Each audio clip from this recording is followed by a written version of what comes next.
¿Qué harías si descubrieras que uno de los presidentes más icónicos de la historia de los Estados Unidos tenía una vida secreta, como cazador de vampiros? En 1818, un joven Abraham Lincoln se enfrenta a una tragedia que marcará su vida para siempre. Una noche, un extraño entra a su casa y días después, su madre muere misteriosamente. Este evento despierta en Lincoln un deseo de venganza que no lo deja ni dormir. Lincoln crece obsesionado con encontrar al responsable de la muerte de su madre. Años más tarde, localiza al culpable, un hombre llamado Barnes, y lo confronta. Pero Barnes no es un hombre común, es un vampiro, y en un enfrentamiento brutal, Lincoln está a punto de ser asesinado cuando es salvado por Henry, un cazador de vampiros.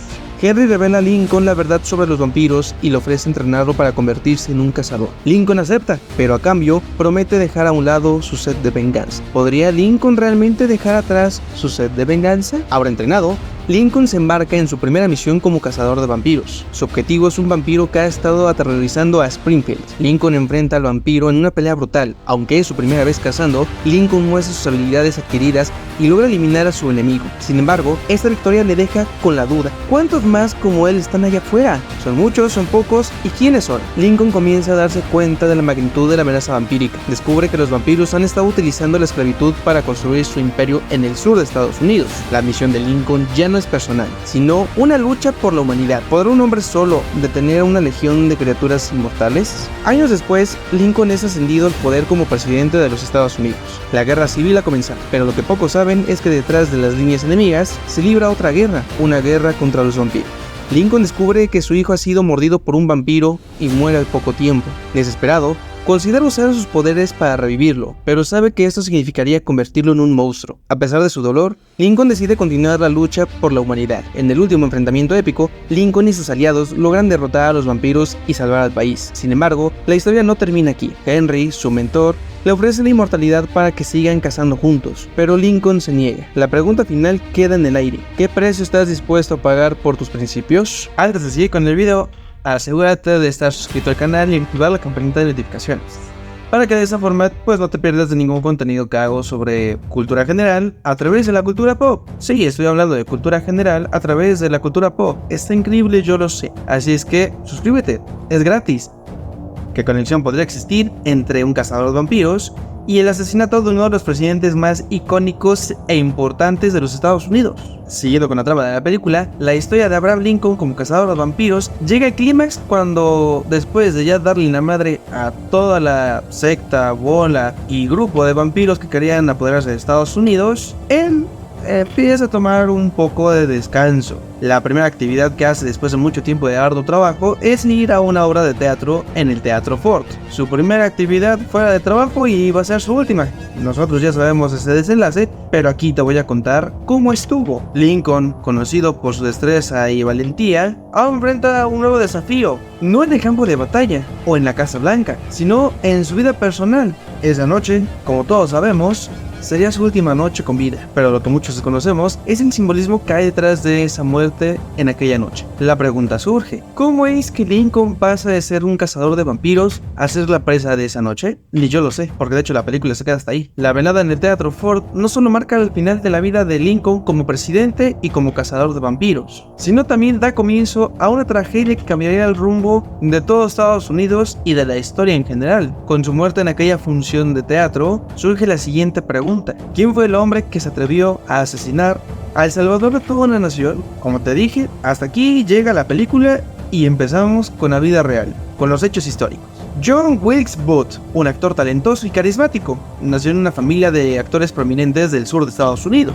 Desde joven, Booth brilló en los escenarios, pero el éxito de su carrera solamente era una faceta de su vida. Se gestaba un odio profundo hacia el presidente Abraham Lincoln, un odio que crecería con la derrota del sur en la guerra civil. Booth, radicalizado por la derrota de la Confederación y la abolición de la esclavitud, ve a Lincoln como un tirano que ha destruido todo lo que él conocía como vida.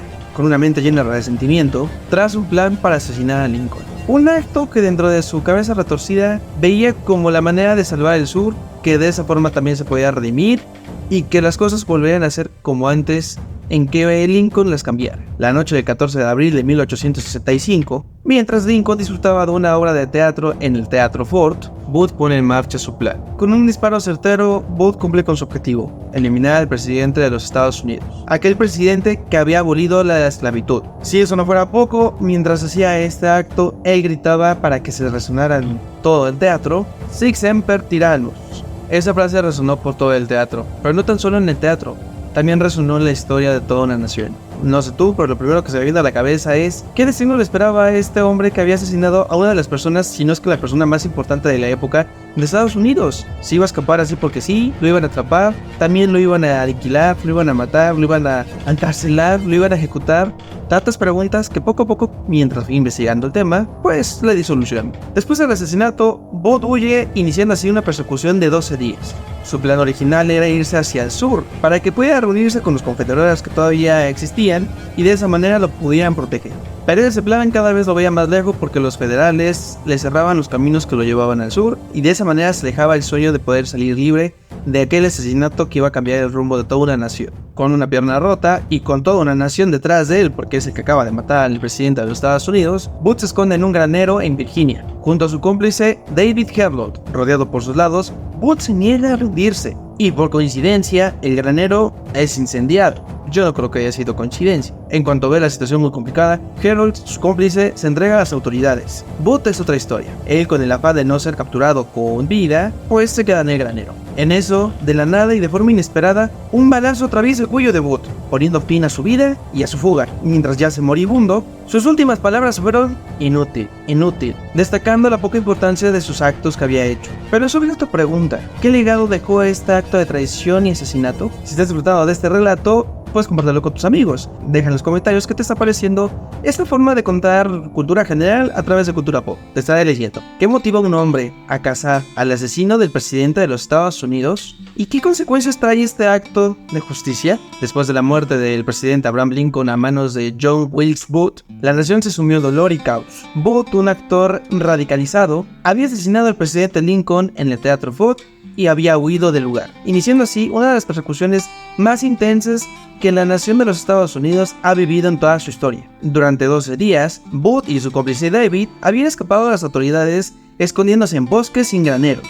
Sin embargo, la determinación de las fuerzas federales de los Estados Unidos consiguieron acorralar a Booth y a su cómplice en un granero en Virginia. Aquí es donde entra en escena Boston Corbett, un sargento que se convertiría en pieza clave de esta historia. Corbett desobedeció las órdenes de capturar a Booth con vida. En cuanto pudo, disparó a través de una rendija en el granero, hiriendo mortalmente al asesino del presidente. Booth muere poco tiempo después, pronunciando sus últimas palabras: inútil, inútil. Pero la pregunta que queda es: ¿qué llevó a Corbett a tomar esta decisión si esas no eran las órdenes que él tenía? Para eso, tenemos que remontarnos un poquito atrás en el tiempo. Boston Corbett no era un soldado común.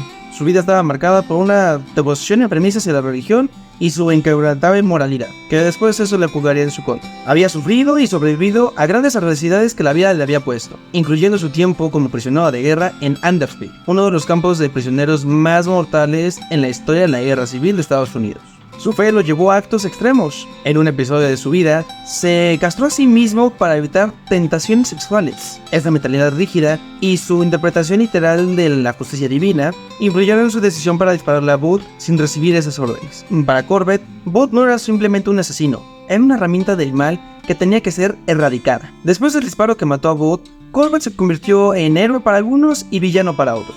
Fue aclamado por su valentía, pero también cuestionado por desobedecer órdenes directas de no disparar. Esta ambigüedad moral plantea lo siguiente: ¿un acto de justicia puede ser realmente justo si es lo contrario a órdenes directas? A pesar de su fama repentina, la vida de Boston Corbett no mejoró. A medida de que la gloria del momento se desvanecía, Corbett se enfrentó a problemas de salud mental y paranoias. Creyendo que conspiradores lo perseguían, se retiró de la sociedad para irse a vivir solo en la lejanía y en la soledad. Su comportamiento errático lo llevaron a ser internado a un hospital psiquiátrico, del cual, tiempo después, él escapó. Corbett desapareció de la faz de la tierra, y aunque hay rumores de dónde estaba su paradero, nunca se pudo confirmar qué es lo que realmente había sucedido con él. Su vida, que había estado marcada por actos extremos de fe y de justicia, terminó en el misterio y en la oscuridad. Corbett, el hombre que había ejecutado al asesino del presidente Lincoln, había sido víctima de su propia mente. Su historia nos deja con una última pregunta: ¿hasta qué punto una persona puede justificar sus acciones cuando éstas están impulsadas por convicciones tan fuertes que parecen destruirlas? La historia de Abraham Lincoln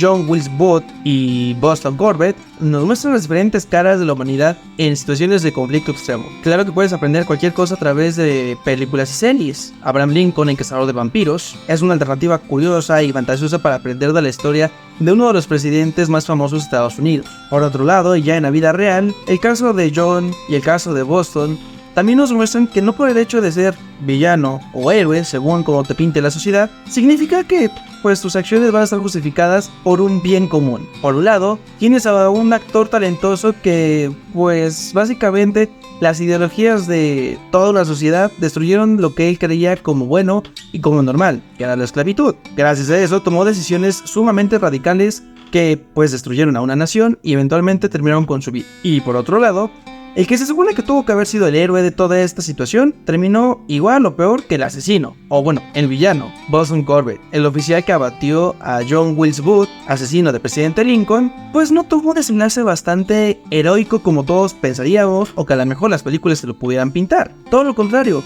muy probablemente murió en la soledad, presa de su mente y con delirios por la vida que había tenido. ¿Qué opinas de la conexión entre estas historias? ¿Te gustó o no te gustó? Te leo en los comentarios. También déjame en los comentarios qué otras películas o qué otros temas de la cultura general te gustaría que hiciera conexiones como esta. La verdad, a mí me gustó este formato y yo espero que a ti también te haya gustado. Si es así, puedes darle like, suscríbete a mi canal, activa la campanita de notificaciones y comparte el video con todos tus amigos. A mí me ayudaría muchísimo a seguir haciendo contenido entretenido de todo lo que me encuentro en internet. Nos vemos en un siguiente video.